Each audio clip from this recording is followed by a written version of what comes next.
think it's going to be a fun senior year. And I know we hadn't talked about it yet, but I hope we can get you out at Vegas Worlds. I hope you want to come out and hang with us at Vegas Worlds this year. Well, I would like to go to Vegas Worlds, and we'll have to wait and see how that goes, because I'm not a big flyer. Oh, I got you. But hey, you never know. Maybe, I don't know.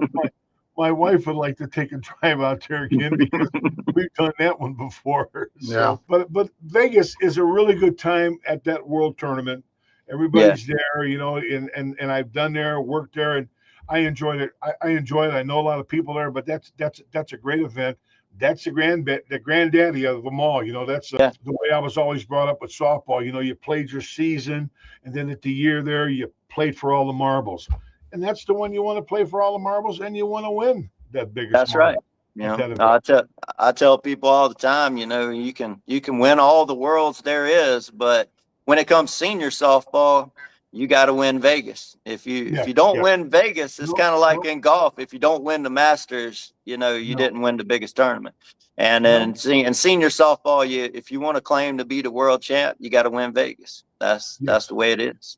No, you're absolutely right. There's a lot of teams, and and the season starts way back in January, February, and they're trying to put that team so it's perfect by the time they get to Vegas. So, I know of a number of teams last year that won Vegas, and they're still excited and talking about it because they won.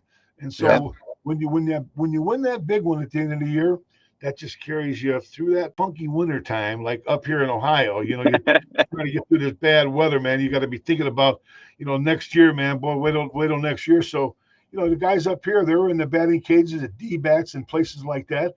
They're out there taking their swings.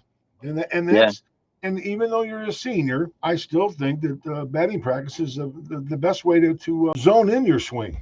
Yeah. Practice what you want to try and do. So absolutely.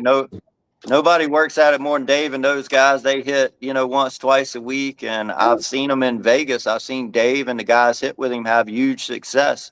900 plus batting averages on a few of them guys, Dave included.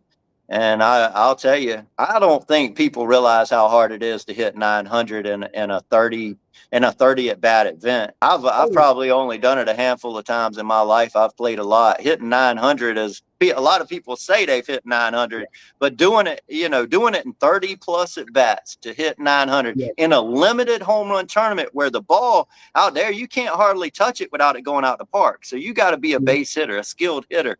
So if you can bat 900 without, and now if it's open home runs, hell yeah, you can hit 900. But, when in a skilled environment like that against the best defenses, if you're playing major plus to hit 900, I think it's way harder than people realize. Sure. That's just me. That's just me. You have to be today's hitters, and whether it be senior softball or just be conference ball, you have to be a different hitter. It's not like when we played back in the 80s and you sat there and put that weight on that back leg and just say, throw it in here and just try to hit it as far as you could. The game's not like that anymore, and I'll be the first one to say it. I mean, you have got to be a specific kind of hitter